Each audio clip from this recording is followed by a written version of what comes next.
आज हम बात करने वाले हैं rethink yourself by Jack Leiser book के बारे में। सेल्फ एस्टीम यानी आत्मसम्मान, यह वह चीज है जो हमारी जिंदगी की दिशा तय करती है। बहुत लोग इसे सिर्फ कॉन्फिडेंस या सेल्फ वर्थ समझते हैं, लेकिन जैक लीजर अपनी किताब रिथिंक योरसेल्फ में बताते हैं कि सेल्फ एस्टीम असल में आप अपने बारे में कैसे सोचते हैं। इस सोच का रिफ्लेक्शन है, मतलब यह सिर्फ आपके काम या अचीवमेंट्स पर डिपेंड नहीं करती, बल्कि इस बात पर डिपेंड करती है कि आप अपने कामों को कैसे इंटरप्रेट करते हैं, अपने आप को किस नजर से देखते हैं। कई बार हम सोचते हैं कि लो सेल्फ एस्टीम का मतलब है कि हम खराब इंसान हैं या हम काबिल नहीं हैं, लेकिन लीजर कहते हैं कि असल बात कुछ और है। लो सेल्फ एस्टीम का मतलब ये नहीं कि आई एम बैड, बल्कि ये है कि I am thinking badly about my self, यानी हम अपने बारे में गलत तरीके से सोच रहे हैं और हमारी सोच ही हमें नीचा दिखा रही है। हमारे दिमाग में जो नेगेटिव थिंकिंग पैटर्न चलता रहता है वही हमें अपने आप से डिस्कनेक्ट कर देता है। सोचो, जब कोई गलती होती है तो ज्यादातर लोग क्या करते हैं? खुद को ब्लेम करना शुरू कर देते हैं। मैं तो बेवकूफ हूं, मैं हमेशा गड़बड़ कर देता हूं, मुझसे कुछ नहीं होगा। यह वह इनर वॉइस है जो धीरे धीरे हमारे अंदर घर कर जाती है, और यही वॉइस हमारे सेल्फ एस्टीम को सबसे ज्यादा नुकसान पहुंचाती है। लीजर कहते हैं कि यह वॉइस असल में हमारी नहीं होती, यह समाज, तुलना, आलोचना और पुरानी कंडीशनिंग से आई होती है। जब हम इस आवाज को सच मान लेते हैं तो हम अपने ही खिलाफ सोचने लगते हैं। अब सोचो, अगर हम उस वॉइस को पहचान लें, अगर हमें पता चल जाए कि यह सोच हमारे अंदर की सच्चाई नहीं है, बल्कि हमारे दिमाग की एक हैबिचुअल पैटर्न है, तो हम खुद को बदल सकते हैं बिना खुद को बदलने की जरूरत के। लीजर इसी बात पर जोर देते हैं, change your thinking not yourself, क्योंकि असल में आपको खुद को बदलने की नहीं, बल्कि अपने सोचने के तरीके को बदलने की जरूरत है। हर इंसान की सेल्फ एस्टीम किसी एक्सटर्नल वैलिडेशन पर नहीं टिकती, मतलब दूसरों की तारीफ या अप्रूवल से नहीं बनती। लेकिन हम अक्सर यह गलती करते हैं कि अपने आप को दूसरों की नजरों से डिफाइन करते हैं। जब कोई हमें अच्छा कहता है तो हम खुश हो जाते हैं, और जब कोई क्रिटिसाइज करता है तो हम टूट जाते हैं। ऐसा इसलिए होता है क्योंकि हमारा सेल्फ एस्टीम बाहर के फैक्टर्स पर डिपेंड करता है, ना कि हमारे अंदर की क्लैरिटी पर। लीजर कहते हैं कि जब आप अपने बारे में सोचने का तरीका बदल देते हैं तो आप बाहरी ओपिनियन से प्रभावित होना बंद कर देते हैं। सेल्फ एस्टीम का रूट हमारे थॉट पैटर्न्स में है। जब आप किसी काम में फेल होते हैं तो दो तरह की सोच हो सकती है। एक कहती है मैं फेलियर हूं, दूसरी कहती है मैंने कोशिश की लेकिन यह तरीका काम नहीं किया, अगली बार कुछ और ट्राई करूंगा। पहला तरीका खुद पर हमला करता है, दूसरा तरीका खुद को ग्रोथ का मौका देता है। यही डिफरेंस है लो सेल्फ एस्टीम और हेल्थी सेल्फ एस्टीम में। लीजर इस बात को बहुत ब्यूटीफुली समझाते हैं कि सेल्फ एस्टीम कोई फिक्स्ड आइडेंटिटी नहीं है। ये कोई परमानेंट चीज नहीं कि अगर आज आपकी सेल्फ एस्टीम लो है तो हमेशा रहेगी। ये फ्लूइड है, यानी आपके सोचने के पैटर्न्स के हिसाब से हर दिन बदल सकती है। अगर आज आप अपने बारे में पॉजिटिव और रियलिस्टिक तरीके से सोचते हैं तो आपका सेल्फ एस्टीम नेचुरली स्ट्रांग होगा। लेकिन अगर आप हर छोटी गलती पर खुद को जज करते हैं तो आपका कॉन्फिडेंस गिर जाएगा। सोचो, कितनी बार आपने खुद को किसी और से कंपेयर किया है। वो मुझसे बेटर है, उसके पास ज्यादा पैसा है, वो ज्यादा सक्सेसफुल है। ये कंपैरिजन ट्रैप बहुत सल है। हमें लगता है कि हम बस इंस्पायर हो रहे हैं, लेकिन अंदर से हम अपने आप को छोटा महसूस करने लगते हैं। लीजर कहते हैं कि सेल्फ एस्टीम का एनिमी कंपैरिजन नहीं, बल्कि कंपैरिजन का गलत इंटरप्रिटेशन है। मतलब दूसरों को देखकर अपनी वर्थ को क्वेश्चन करना, यही हमारी इनर पीस को तोड़ देता है। अब अगर आप अपनी सोच को ऑब्जर्व करने लगे बिना जज किए, तो आप पाएंगे कि आपके अंदर कई ऑटोमेटिक थॉट्स चलते रहते हैं, जैसे मैं इतना कैपेबल नहीं हूं, लोग मुझे पसंद नहीं करते, मैं कभी सक्सेस नहीं पा सकता। ये थॉट्स अचानक नहीं आते, बल्कि सालों की कंडीशनिंग से बने होते हैं। लीजर कहते हैं कि इन थॉट्स को बदलने की शुरुआत अवेयरनेस से होती है। जब आप रिकॉग्नाइज करते हैं कि यह थॉट पैटर्न गलत है, तभी आप उसे चैलेंज कर सकते हैं। कभी कभी हम सोचते हैं कि सेल्फ एस्टीम बढ़ाने के लिए हमें बहुत अचीवमेंट्स चाहिए, एक अच्छी जॉब, गुड लुक्स, रिलेशनशिप या पैसा। लेकिन लीजर कहते हैं कि यह सब सिर्फ टेम्परेरी बूस्टर्स हैं। असली सेल्फ एस्टीम तब आती है जब आप खुद को बिना किसी शर्त के एक्सेप्ट करना सीख जाते हैं। जब आप ये समझते हैं कि आप सिर्फ अपनी सक्सेसेस या फेलियर्स नहीं हैं, आप उससे कहीं ज्यादा हैं। इमेजिन करो, अगर आप हर दिन अपने अंदर की नेगेटिव थिंकिंग को पकड़कर थोड़ा पॉजिटिव मीनिंग देना शुरू करें, जैसे मैं परफेक्ट नहीं हूं लेकिन मैं सीख रहा हूं, या मैंने गलती की लेकिन इसका मतलब ये नहीं कि मैं लूजर हूं, तो आपका माइंड धीरे धीरे खुद को हील करने लगता है। क्योंकि दिमाग वही मानता है जो आप बार बार सोचते हैं। अगर आप खुद को बार बार क्रिटिसाइज करते हैं तो दिमाग मान लेता है कि आप सच में कमजोर हैं। लेकिन अगर आप खुद से कंपैशन के साथ बात करते हैं तो वह आपको स्ट्रॉन्ग और स्टेबल बनाना शुरू करता है।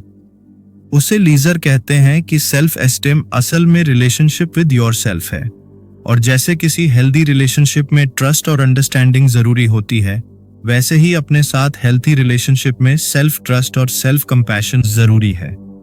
जब आप खुद को समझते हैं, अपने इमोशंस को एक्सेप्ट करते हैं और खुद से दया के साथ बात करते हैं, तभी आपका सेल्फ एस्टीम बढ़ता है। एक इंटरेस्टिंग बात यह है कि हाई सेल्फ एस्टीम का मतलब ये नहीं कि आप हमेशा खुश रहेंगे या कभी डाउट नहीं करेंगे, बल्कि इसका मतलब ये है कि जब डाउट या फेलियर आता भी है, तब भी आप खुद से रिस्पेक्ट और काइंडनेस के साथ डील करते हैं।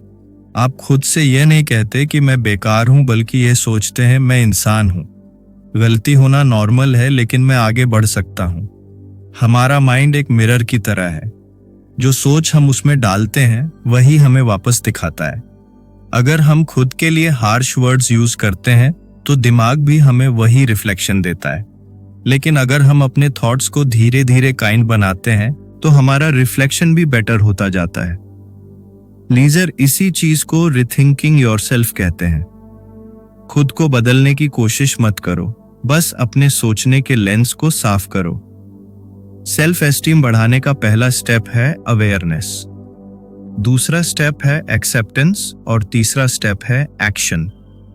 लेकिन ये एक्शन अंदर की क्लैरिटी से आता है, ना कि गिल्ट से। जब आप खुद को वैसे ही एक्सेप्ट करते हैं जैसे आप हैं, स्ट्रेंथ्स और फ्लॉस दोनों के साथ, तो आप खुद के लिए स्पेस बना लेते हैं ग्रो करने की। लीजर कहते हैं कि ज्यादातर लोग सेल्फ इंप्रूवमेंट ट्रैप में फंसे रहते हैं। उन्हें लगता है कि जब तक वह परफेक्ट नहीं बनेंगे तब तक वह लवेबल नहीं है। लेकिन रियलिटी ये है कि सेल्फ लव और सेल्फ एस्टीम परफेक्ट बनने के बाद नहीं आते, बल्कि तभी आते हैं जब आप अपनी अपूर्णता, इम्परफेक्शन को एक्सेप्ट करना सीखते हैं। जिंदगी में हाई सेल्फ एस्टीम का मतलब ईगो नहीं होता, बल्कि ग्राउंडेड कॉन्फिडेंस होता है। ईगो कहता है मैं सबसे बेहतर हूं, जबकि हेल्थी सेल्फ एस्टीम कहता है मैं जैसा हूं वैसा ठीक हूं और मैं बेहतर बन सकता हूं। यह सबटिल डिफरेंस ही आपके मेंटल पीस की कुंजी है। आखिर में लीजर ये रिमाइंड करते हैं कि थिंकिंग सिर्फ एक मेंटल एक्ट नहीं है, यह एक इमोशनल पैटर्न भी है। आपकी इमोशंस और थॉट्स एक दूसरे से जुड़े हैं। जब आप अपने बारे में नेगेटिव सोचते हैं तो आपका बॉडी उसी हिसाब से रिएक्ट करता है। एनर्जी गिर जाती है, मोटिवेशन कम हो जाती है। लेकिन जब आप अपने बारे में पॉजिटिव सोचते हैं तो आपका बॉडी भी रिलैक्स्ड और कॉन्फिडेंट फील करता है। यानी सेल्फ एस्टीम कोई एब्स्ट्रैक्ट कॉन्सेप्ट नहीं, बल्कि माइंड और बॉडी दोनों का कंबाइंड एक्सपीरियंस है। तो अगर आप अपनी सेल्फ एस्टीम को सच में बिल्ड करना चाहते हैं तो स्टार्ट विद योर थिंकिंग। खुद को जज मत करो, ऑब्जर्व करो। हर बार जब नेगेटिव थॉट आए उसे जेंटली क्वेश्चन करो, क्या यह सच में सच है? और फिर अपने आप से वह वर्जन बनो जो समझदार, काइंड और रियलिस्टिक है। क्योंकि जैसा लीजर कहते हैं, you don't have to change yourself, you just have to rethink yourself. यही असली सेल्फ एस्टीम है, अपने बारे में सही नजर से देखना, अपनी वैल्यू को रिकॉग्नाइज करना और खुद से वह रिस्पेक्ट देना जो आप दूसरों को आसानी से दे देते हैं। जब आपकी सोच आपके खिलाफ नहीं बल्कि आपके साथ होती है, तभी आप अपनी पूरी पोटेंशियल से जीना शुरू करते हैं। कभी आपने गौर किया है कि आपके दिमाग में दिन भर कितनी बातें चलती रहती हैं? कभी मैंने ये सही नहीं किया, कभी लोग क्या सोचेंगे, कभी मुझसे नहीं होगा। यही वह इनर वॉइस है जिसे जैक लीजर अपनी किताब रिथिंक योरसेल्फ में अनफेयर सेल्फ टॉक कहते हैं। ये वो बातें हैं जो हम खुद से कहते हैं, पर इतने हार्श तरीके से कि अगर कोई दूसरा हमसे ऐसे बोले तो शायद हम रिश्ता ही तोड़ दें। लेकिन अपने साथ हम ये व्यवहार रोज करते हैं और फिर सोचते हैं कि हमारी सेल्फ एस्टीम इतनी लो क्यों है। लीजर कहते हैं कि लो सेल्फ एस्टीम बाहर से नहीं आती, ये हमारे दिमाग के अंदर की आवाज से पैदा होती है। वह इनर डायलॉग जो लगातार हमें जज करता है, क्रिटिसाइज करता है और कंपेयर करता है। ये सेल्फ टॉक अक्सर ऑटोमेटिक होता है, मतलब हमें पता भी नहीं चलता कि हम अपने बारे में कितना नेगेटिव सोच रहे हैं। जैसे कोई इनविजिबल बैकग्राउंड म्यूजिक जो हर वक्त चल रहा है। मैं अच्छा नहीं हूं, मैं हमेशा गलती करता हूं, लोग मुझे पसंद नहीं करते, मैं कभी इनफ नहीं बनूंगा। ये सारे थॉट्स हमारे मूड, कॉन्फिडेंस और बिहेवियर को कंट्रोल करने लगते हैं। ये अनफेयर सेल्फ टॉक इसलिए डेंजरस है क्योंकि ये बहुत सल होती है। शुरू में ये लॉजिकल लगती है, जैसे मुझे थोड़ा और मेहनत करनी चाहिए, मुझे बेटर बनना है। पर धीरे धीरे यह सेल्फ इंप्रूवमेंट से निकलकर सेल्फ क्रिटिसिज्म में बदल जाती है। और जब आप खुद को बार बार क्रिटिसाइज करते हैं तो आपका दिमाग उस बात पर बिलीव करने लगता है। धीरे धीरे वह इनर क्रिटिक आपका आइडेंटिटी बन जाता है। अब आप खुद को वैसे नहीं देखते जैसे आप हैं, बल्कि वैसे देखते हैं जैसे आपका नेगेटिव सेल्फ टॉक आपको दिखाता है। लीजर कहते हैं कि अनफेयर सेल्फ टॉक की सबसे ट्रिकी बात यह है कि वह सही लगती है। जब आप गलती करते हैं और आपका माइंड कहता है मैं बेवकूफ हूं, तो आपको लगता है कि यह रियलिटी है, लेकिन असल में यह परसेप्शन है, एक डिस्टॉर्टेड इंटरप्रिटेशन। हमारा दिमाग हर सिचुएशन को मीनिंग देता है, लेकिन वो मीनिंग हमेशा सच नहीं होता। अगर आपसे कोई प्रोजेक्ट फेल हो गया तो फैक्ट है प्रोजेक्ट फेल हुआ, लेकिन अनफेयर सेल्फ टॉक कहता है मैं फेल हूं। दोनों में बहुत बड़ा फर्क है। पहला फैक्ट न्यूट्रल है, दूसरा जजमेंटल। यही जजमेंट धीरे धीरे सेल्फ एस्टीम को तोड़ देता है। कभी कभी ये इनर वॉइस किसी पुराने एक्सपीरियंस से आती है। बचपन में किसी ने डांटा हो, कंपेयर किया हो या कहा हो कि तुमसे नहीं होगा। वह बात एक सीड की तरह हमारे माइंड में रह जाती है और फिर हर बार जब कोई सिमिलर सिचुएशन आती है वह सीड उगने लगता है। हम खुद को वही बातें रिपीट करते हैं जो हमने किसी और से सुनी थी। लीजर कहते हैं कि अनफेयर सेल्फ टॉक अक्सर बोरोड होती है, किसी और की आवाज जो हम अपनी समझकर जीने लगते हैं। लेकिन अब सवाल है, अगर ये अनफेयर सेल्फ टॉक इतनी गहराई से हमारे अंदर है तो इससे निकलें कैसे? लीजर कहते हैं पहला स्टेप है अवेयरनेस। जब आप रिकॉग्नाइज करते हैं कि अभी मैं खुद से अनफेयरली बात कर रहा हूं, तो आप उस वॉइस की पावर को थोड़ा कम कर देते हैं।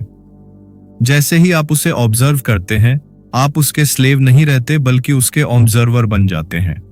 उदाहरण के लिए, अगर आप सोचते हैं मुझे कोई पसंद नहीं करता, तो खुद से पूछिए क्या यह फैक्ट है या फीलिंग। ज्यादातर बार यह बस एक फीलिंग होती है जो किसी असुरक्षा से निकली होती है, लेकिन जब आप उसे फैक्ट की तरह ट्रीट करते हैं तो वह आपके कॉन्फिडेंस को चोट पहुंचाती है। लीजर कहते हैं कि अनफेयर सेल्फ टॉक का पैटर्न कुछ कॉमन फ्रेजेस में दिखाई देता है, जैसे मैं हमेशा, मैं कभी नहीं, मुझ में कुछ गलत है, मैं दूसरों जितना अच्छा नहीं हूं। यह एब्सोल्यूट स्टेटमेंट्स होती हैं जो आपको ट्रैप महसूस कराती हैं, लेकिन लाइफ एब्सोल्यूट नहीं होती। हर इंसान में स्ट्रेंथ्स और फ्लॉस दोनों होते हैं। जब आप खुद को एक्सट्रीम स्टेटमेंट्स में डिफाइन करते हैं तो आप अपने ही मन में केज बना लेते हैं। कभी कभी हम सोचते हैं कि खुद को क्रिटिसाइज करना जरूरी है ताकि हम बेटर बन सकें, पर लीजर कहते हैं कि यह मिथ है। रिसर्च भी बताती है कि हार्श सेल्फ टॉक इंप्रूवमेंट नहीं लाता बल्कि पैरालिसिस लाता है। आप एक्शन लेने से डरने लगते हैं क्योंकि हर कोशिश पर खुद की इंसल्ट का डर होता है। जब आप खुद को लगातार नॉट इनफ कहते हैं तो आप अपने माइंड को सिग्नल देते हैं कि कोई भी कोशिश बेकार है। धीरे धीरे मोटिवेशन खत्म हो जाती है। अब इमेजिन करो कि अगर आप अपने बेस्ट फ्रेंड से ऐसे बात करें जैसे आप खुद से करते हैं, तू हमेशा फेल करता है, तू कभी कुछ नहीं कर पाएगा। क्या वह दोस्त आपसे बात करना चाहेगा? शायद नहीं। फिर हमारा दिमाग हमें क्यों सुनेगा जब हम उसे हर वक्त इंसल्ट करते हैं? लीजर कहते हैं आपको अपने माइंड के साथ फ्रेंडशिप करनी होगी, क्योंकि सेल्फ एस्टीम ग्रो वहीं होती है जहां सेल्फ काइंडनेस होती है। ये अनफेयर सेल्फ टॉक सिर्फ आपकी इमोशंस को नहीं, आपकी बॉडी को भी अफेक्ट करती है। जब आप खुद के बारे में नेगेटिव सोचते हैं तो बॉडी स्ट्रेस हार्मोन्स जैसे कॉर्टिसोल रिलीज करती है।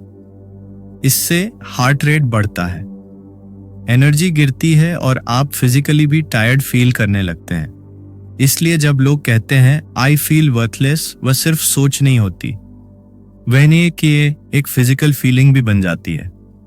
मतलब आपका अनफेयर सेल्फ टॉक लिटरली आपके शरीर को भी कमजोर बनाता है। लीजर ये भी बताते हैं कि अनफेयर सेल्फ टॉक का एक हिडन ट्रैप है। ये आपको फैमिलियर लगता है। नेगेटिव सोच भी कंफर्ट जोन बन जाती है।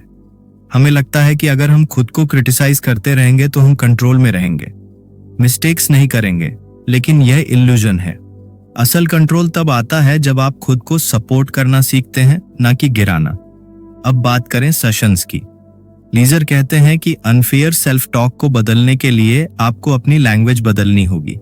अगर आपका माइंड कहता है मैं फेल हूं तो जवाब दें, नहीं, मैंने कोशिश की और रिजल्ट नहीं मिला, लेकिन मैं फिर कोशिश कर सकता हूं। जब आप हार्श वर्ड्स को जेंटल वर्ड्स से रिप्लेस करते हैं तो आपका ब्रेन न्यू न्यूरल पाथवेज बनाना शुरू करता है। धीरे धीरे वह इनर क्रिटिक सॉफ्ट हो जाता है और इनर कोच उभरने लगता है। लीजर सजेस्ट करते हैं कि आप थॉट जर्नलिंग की हैबिट डालें। जब भी कोई अनफेयर या नेगेटिव थॉट आए उसे लिखें, फिर उसे क्वेश्चन करें, क्या यह थॉट फैक्चुअल है? क्या इसके सबूत हैं? क्या मैं किसी और से ऐसे कहूंगा? अगर जवाब नहीं है तो वह थॉट अनफेयर है। राइटिंग से क्लैरिटी आती है और दिमाग धीरे धीरे डिस्टिंग्विश करना सीखता है कि कौन सी आवाज हेल्पफुल है और कौन सी हार्मफुल। एक पावरफुल एक्सरसाइज जो लीजर बताते हैं वो है रिफ्रेजिंग प्रैक्टिस। जब आप सोचते हैं मैं यूजलेस हूं तो उसे रिफ्रेम करें। मैं अभी स्ट्रगल कर रहा हूं लेकिन मैं सीख रहा हूं, या मैं परफेक्ट नहीं हूं लेकिन कैपेबल हूं। इस तरह के स्मॉल मेंटल शिफ्ट्स आपका इमोशनल एनवायरनमेंट बदल देते हैं। लीजर का मेन पॉइंट यह है कि अनफेयर सेल्फ टॉक को साइलेंस नहीं करना बल्कि अंडरस्टैंड करना है। जब आप उसकी ओरिजिन समझते हैं कि वह किसी पुराने फियर, इनसिक्योरिटी या बिलीफ से आई है, तो आप उसे कंपैशन से एड्रेस कर सकते हैं, जैसे किसी छोटे बच्चे से बात करते हैं जो डर गया हो। यह अप्रोच फाइटिंग योरसेल्फ नहीं बल्कि हीलिंग योरसेल्फ है। धीरे धीरे जब आप अपने माइंड के अनफेयर थॉट्स को चैलेंज करते हैं तो सेल्फ एस्टीम खुद ग्रो करती है। क्योंकि सेल्फ एस्टीम का मतलब ये नहीं कि आपके पास कोई नेगेटिव थॉट ना आए, बल्कि यह कि जब वह आए तो आप उसे सच ना माने। आप खुद को वह रिस्पेक्ट देना सीख जाए जो आप डिजर्व करते हैं। जैक लीजर कहते हैं अनफेयर सेल्फ टॉक एक लेंस की तरह है जो आपकी रियलिटी को डिस्टॉर्ट कर देता है। आप वही दुनिया देखते हैं जो आपकी सोच दिखाती है। अगर आपका लेंस क्लाउड है तो सब कुछ धुंधला लगेगा, लेकिन जब आप उस लेंस को साफ करते हैं, मतलब अपनी सोच को फेयर बनाते हैं, तो आप खुद को वैसे देखने लगते हैं जैसे आप सच में हैं। Imperfect but valuable, flawed but वर्दी, ह्यूमन एंड ग्रोइंग। कभी कभी हम अपने बिगेस्ट एनिमी खुद बन जाते हैं और हमें पता भी नहीं चलता। लेकिन यह स्टोरी यहीं खत्म नहीं होती, क्योंकि जिस मोमेंट आप अपने अनफेयर सेल्फ टॉक को पहचान लेते हैं उसी मोमेंट हीलिंग शुरू हो जाती है। आप अपने माइंड को धीरे धीरे सिखा सकते हैं कि वह दोस्त बनकर बोले, दुश्मन बनकर नहीं। और याद रखिए, जैसा लीजर कहते हैं, your thoughts are not facts.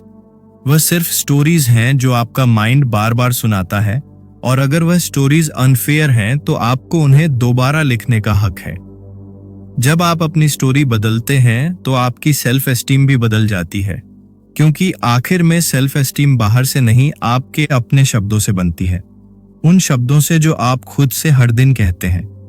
हम सबके अंदर कुछ बिलीफ्स होते हैं, यानी ऐसी बातें जो हम अपने बारे में मानते हैं जिन पर हमें पूरा भरोसा होता है। जैसे मैं मेहनती हूं, मैं सोशल सिचुएशंस में ऑकवर्ड हूं, मुझसे हमेशा गलती हो जाती है, मैं लोगों के लायक नहीं हूं या मैं लकी नहीं हूं। ये बिलीव्स हमारे बिहेवियर, कॉन्फिडेंस और डिसीजंस को शेप करते हैं। लेकिन जैक लीजर अपनी किताब रिथिंक योरसेल्फ में कहते हैं कि इन बिलीव्स में से हर एक बिलीफ फेयर नहीं होती। कुछ बिलीफ सच होती है, लेकिन बहुत सी बिलीफ्स हार्श होती हैं, यानी वह हमारी सेल्फ इमेज को चोट पहुंचाती हैं, हमें छोटा महसूस कराती है और हमारी पोटेंशियल को सीमित कर देती है। लीजर का मेन पॉइंट है, हर सोच सच नहीं होती और हर बिलीफ फेयर नहीं होती, लेकिन हम में से ज्यादातर लोग अपने बिलीव्स को कभी क्वेश्चन ही नहीं करते। हमें लगता है कि जो हम अपने बारे में सोचते हैं वह एब्सोल्यूट ट्रुथ है।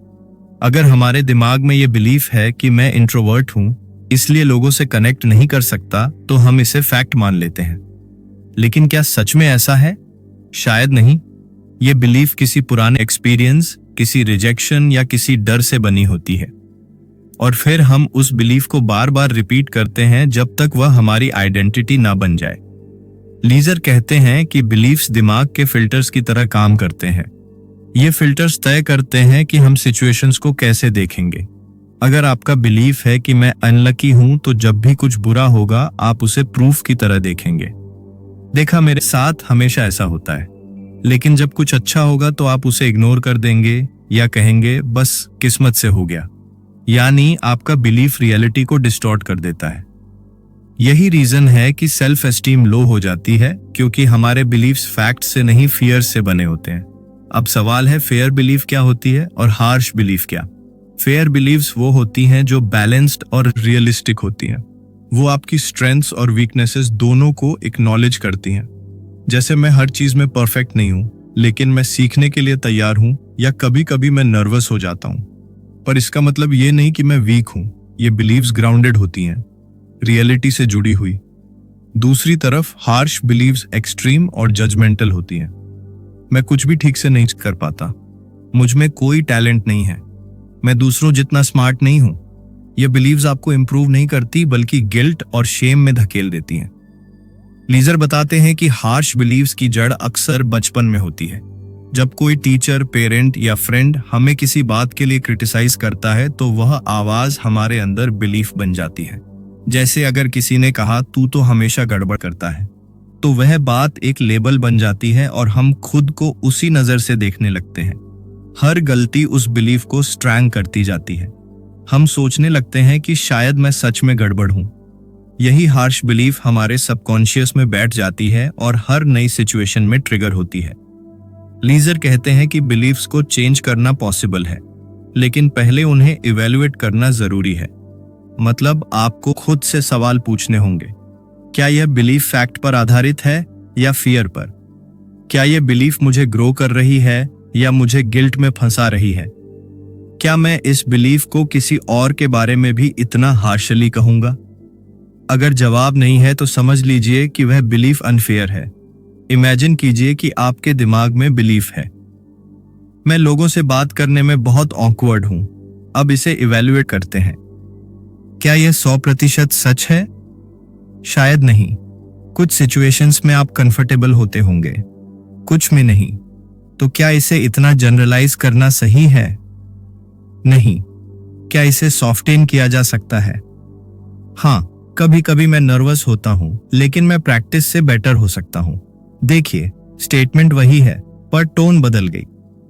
ये फेयर बिलीफ है क्योंकि इसमें हार्श जजमेंट नहीं है, बस अवेयरनेस है। लीजर बताते हैं कि हार्श बिलीव्स का एक बड़ा नुकसान ये है कि वह सेल्फ फुलफिलिंग प्रोफेसी बन जाती है। मतलब अगर आप मान लेते हैं कि मैं फेलियर हूं, तो आप नई चीजों को ट्राई करना ही छोड़ देते हैं। फिर जब आप कुछ नहीं करते तो रिजल्ट नहीं आता और आपका बिलीफ और मजबूत हो जाता है। देखा, मैं सच में फेलियर हूं। इस तरह हार्श बिलीव्स आपको एक मेंटल लूप में फंसा देती हैं, लेकिन फेयर बिलीव्स आपको पॉसिबिलिटी दिखाती हैं। वो कहती हैं, मैंने अभी तक सक्सीड नहीं किया, लेकिन कोशिश कर सकता हूं। यह छोटी सी शिफ्ट ही सेल्फ एस्टीम को ट्रांसफॉर्म कर देती है। कभी कभी हार्श बिलीव्स डिस्गाइज्ड होती हैं। वह पॉजिटिव लगती हैं, लेकिन अंदर से टॉक्सिक होती हैं। जैसे मुझे हमेशा स्ट्रांग रहना चाहिए, मुझे कभी गलती नहीं करनी चाहिए, मुझे सबको खुश रखना चाहिए। सुनने में अच्छी लगती है, पर यह बिलीव्स आपको प्रेशर में डालती हैं, क्योंकि कोई भी इंसान हमेशा स्ट्रांग नहीं रह सकता। गलती इंसान का हिस्सा है, वीकनेस भी ह्यूमन एक्सपीरियंस का हिस्सा है। जब आप अनरियलिस्टिक स्टैंडर्ड्स पर बिलीव करते हैं, तो हर बार जब आप उन्हें मीट नहीं कर पाते, गिल्ट आता है। इसलिए लीजर कहते हैं फेयर बिलीफ्स वो हैं जो ह्यूमन रियलिटी को एक्सेप्ट करती हैं, ना कि परफेक्ट बनने का प्रेशर डालती हैं। लीजर का सुझाव है कि आप अपने बिलीव्स को कैटेगराइज करें, हेल्पफुल बिलीव्स और हार्मफुल बिलीव्स। हेल्पफुल बिलीव्स वो हैं जो आपको एम्पावर करती हैं, एक्शन के लिए मोटिवेट करती हैं और आपको कंपैशन देती हैं। हार्मफुल बिलीव्स वो हैं जो आपको स्टक महसूस कराती हैं, डराती हैं या शेम में डालती हैं। उदाहरण के लिए, हेल्पफुल बिलीफ में सीखने की कैपेसिटी रखता हूं, हार्मफुल बिलीफ में हमेशा फेल करता हूं। दोनों के बीच फर्क सिर्फ वर्ड्स का नहीं है, एनर्जी का है। जब आप किसी हार्श बिलीफ को पकड़ते हैं तो उसे रिराइट करना जरूरी है।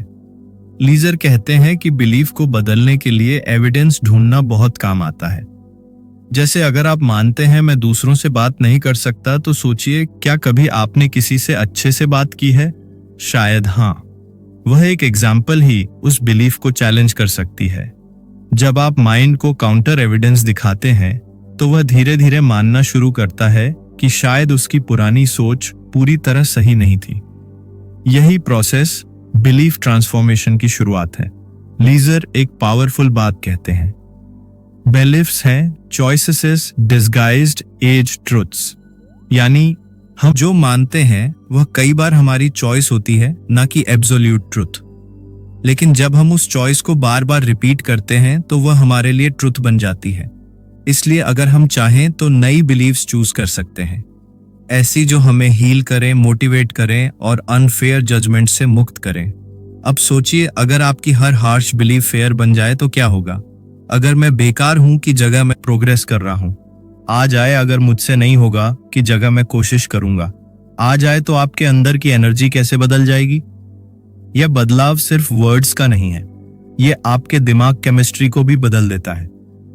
आप खुद के लिए कंपैशनेट बिलीव्स बनाते हैं तो आपका नर्वस सिस्टम भी रिलैक्स होता है, स्ट्रेस हार्मोन्स घटते हैं और आप ज्यादा फोकस्ड और कॉन्फिडेंट महसूस करते हैं। लीजर ये भी बताते हैं कि फेयर बिलीव्स ऑनेस्टी पर आधारित होती हैं, ना कि फैंटेसी पर।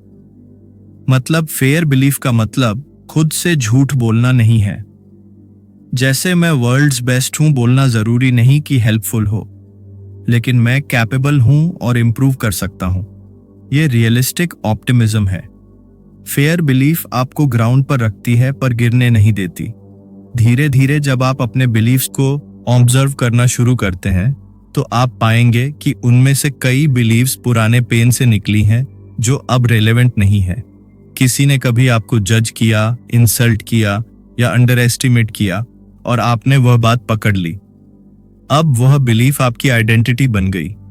लेकिन लीजर रिमाइंड करते हैं कि बिलीफ्स चेंजेबल हैं, वह परमानेंट टैटूज नहीं है।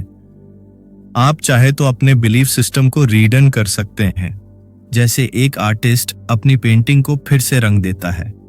इस प्रोसेस में पेशेंस जरूरी है, क्योंकि हार्श बिलीव्स सालों से दिमाग में जमा होती है और उन्हें बदलने में टाइम लगता है। शुरुआत अवेयरनेस से होती है, फिर क्वेश्चनिंग से और फिर रेपिटेशन से। हर बार जब आप हार्श बिलीफ को पकड़कर फेयर बिलीफ में बदलते हैं, आप अपने सेल्फ एस्टीम के लिए एक नया फाउंडेशन बना रहे होते हैं। लीजर के वर्ड्स में, fair thinking doesn't mean positive thinking, it means truthful thinking. इसका मतलब है कि खुद से सच बोलो, लेकिन दया के साथ। अपने फ्लॉज देखो पर उन्हें परमानेंट लेबल मत बनाओ।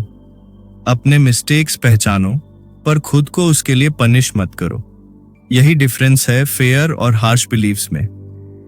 आखिर में लीजर ये समझाते हैं कि जब आप अपनी बिलीफ्स को फेयर बनाते हैं तो आपकी सेल्फ एस्टीम नेचुरली बढ़ जाती है, क्योंकि अब आप खुद को किसी इल्यूजन या शेम की नजर से नहीं देख रहे होते, बल्कि रियलिटी और कंपैशन की नजर से देख रहे होते हैं। आप खुद के खिलाफ नहीं बल्कि खुद के साथ सोचने लगते हैं, और यही शिफ्ट सबसे पावरफुल होती है। सोचिए, जिंदगी में कितनी बार हम दूसरों के लिए फेयरनेस की बात करते हैं पर खुद के साथ अनफेयर रहते हैं। हम दूसरों को दूसरा मौका देते हैं पर खुद को नहीं। अगर आप आज से अपनी बिलीव्स को थोड़ा फेयर बनाने लगे, खुद को थोड़ा और समझने लगे, तो शायद आपका रिलेशनशिप विद योरसेल्फ पूरी तरह बदल जाए। क्योंकि जैसा लीजर कहते हैं, self esteem doesn't come from perfection, it comes from fairness.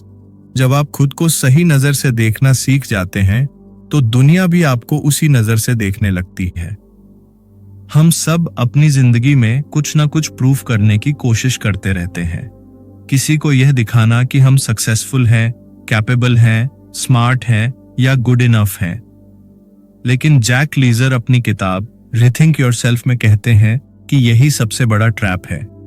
जब आप अपनी सेल्फ वर्थ या वैल्यू को परफॉर्मेंस, अचीवमेंट या दूसरों की अप्रूवल से जोड़ देते हैं तो आप कभी ट्रूली सेटिस्फाइड नहीं हो पाते, क्योंकि तब आपकी वैल्यू कंडीशनल हो जाती है। यानी अगर आपने अच्छा परफॉर्म किया तो आप वैल्यूएबल हैं, अगर नहीं किया तो आपकी वैल्यू गिर गई। यही हैबिट धीरे धीरे हमारी सेल्फ एस्टीम को कमजोर कर देती है।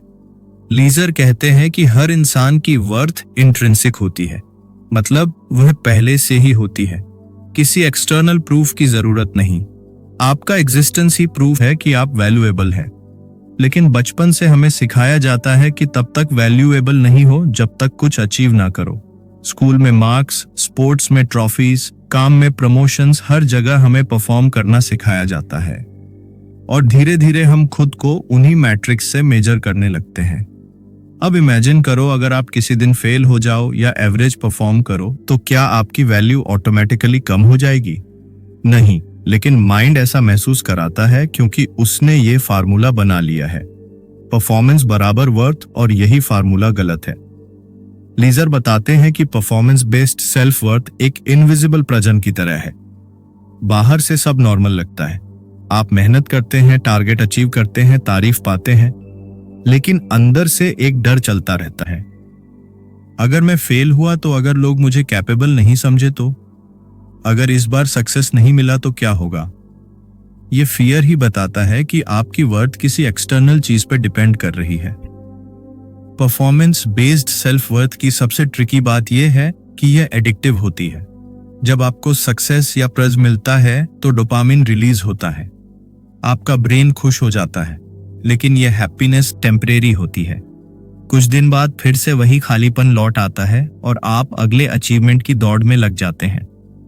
इस तरह आप कांस्टेंट वैलिडेशन चस करने लगते हैं। आपको लगता है कि सेल्फ एस्टीम बिल्ड हो रही है, पर असल में वह फ्रजाइल होती जा रही है, क्योंकि एक फेलियर, एक क्रिटिसिज्म या एक कंपैरिजन उसे तोड़ देता है। लीजर कहते हैं कि असली कॉन्फिडेंस तब आता है जब आपकी सेल्फ वर्थ किसी अचीवमेंट पर डिपेंड नहीं करती। जब आप जानते हैं कि आप वैल्यूएबल हैं, भले ही आप फेल हो, भले ही कोई आपको अप्रूव ना करे, भले ही आज आप बेस्ट परफॉर्मेंस ना दे पाएं, तब आपकी सेल्फ एस्टीम स्टेबल रहती है। अब सवाल उठता है, हम परफॉर्मेंस बेस्ड सेल्फ वर्थ को कैसे पहचानें? इसके कुछ सुपिल सिग्नल हैं। जैसे अगर कोई आपकी तारीफ करता है तो आप इंस्टेंटली अच्छा महसूस करते हैं, लेकिन अगर कोई इग्नोर करे तो आपका मूड गिर जाता है। आप काम में परफेक्ट बनने की कोशिश करते हैं, क्योंकि अंदर से डर है कि गलती करने पर आपकी रिस्पेक्ट घट जाएगी। आपको आराम करने या कुछ ना करने पर गिल्ट महसूस होता है। आप दूसरों की सक्सेस देखकर खुद को छोटा महसूस करते हैं। अगर यह पैटर्न्स आपके अंदर हैं तो इसका मतलब है कि आपका माइंड वैल्यू को अचीवमेंट के स्केल पर मेजर कर रहा है। लीजर कहते हैं कि यह माइंडसेट सोसाइटी और अपब्रिंगिंग दोनों से आता है। बचपन में जब हमें कहा गया अगर अच्छे मार्क्स आए तो अच्छा बच्चा, अगर जीत गए तो स्मार्ट, अगर नहीं तो डिसअपॉइंटमेंट, तब से दिमाग ने सीख लिया कि प्यार और रिस्पेक्ट परफॉर्मेंस के बदले मिलते हैं। धीरे धीरे हम खुद को उसी इक्वेशन में फिट करने लगते हैं। लेकिन एडल्ट लाइफ में यह फार्मूला हमें इमोशनल एग्जॉस्टेशन तक पहुंचा देता है। अब लीजर कहते हैं, इस ट्रैप से बाहर निकलने का पहला स्टेप है अवेयरनेस। आपको खुद से यह ऑनेस्ट सवाल पूछना होगा, क्या मैं खुद को तब भी वैल्यूएबल मानता हूं जब मैं फेल होता हूं? अगर जवाब नहीं है तो इसका मतलब है कि आपने अपनी वैल्यू गलत जगह रखी हुई है। आपकी वर्थ किसी टाइटल, सैलरी, रिलेशनशिप या फॉलो काउंट से डिफाइन नहीं होती। यह चीजें आपकी लाइफ को डेकोरेट कर सकती हैं, लेकिन डिफाइन नहीं। लीजर कहते हैं, आपकी वर्थ एग्जिस्ट करती है सिर्फ इसलिए क्योंकि आप एक्जिस्ट करते हैं। आप वैल्यूएबल हैं क्योंकि आप महसूस कर सकते हैं, सोच सकते हैं, प्यार दे सकते हैं, कुछ नया सीख सकते हैं। ये सब इंसान होने की क्वालिटीज है और यही आपकी असली वर्थ है। जब आप अपनी वैल्यू रिकॉग्नाइज करना शुरू करते हैं तो परफॉर्मेंस नेचुरली इंप्रूव होती है, क्योंकि अब आप डर से नहीं, क्यूरियोसिटी और पर्पस से काम करते हैं। परफॉर्मेंस बेस्ड वर्थ आपको एशियस बनाती है, जबकि इंट्रिंसिक वर्थ आपको पीसफुल बनाती है। लीजर एक इंटरेस्टिंग एग्जाम्पल देते हैं। इमेजिन करो कि आप एक आर्टिस्ट हो। अगर आप आर्ट सिर्फ इसलिए बनाते हो कि लोग पसंद करें तो हर रिजेक्शन पेनफुल लगेगा। लेकिन अगर आप आर्ट इसलिए बनाते हो क्योंकि आप खुद एंजॉय करते हो तो फीडबैक आपकी आइडेंटिटी को हिला नहीं सकता। यही फर्क है एक्सटर्नल वैलिडेशन और इंटरनल वर्थ में। इंट्रिंसिक वर्थ को समझने का मतलब यह नहीं कि आप गोल्स छोड़ दें या एम्बिशंस खत्म कर दें। इसका मतलब है कि गोल्स आपकी वैल्यू प्रूव करने का टूल नहीं, बल्कि एक्सप्रेशन का तरीका बन जाए। अब आप कुछ अचीव करते हैं तो खुशी होती है, पर अगर नहीं करते तो सेल्फ हेट नहीं। ये इमोशनल फ्रीडम ही असली सेल्फ एस्टीम की जड़ है। अगर आपको हमारी समरी अच्छी लगी तो हमारे चैनल को सब्सक्राइब कर ले और वीडियो को अपने दोस्तों के साथ शेयर कर दे। धन्यवाद।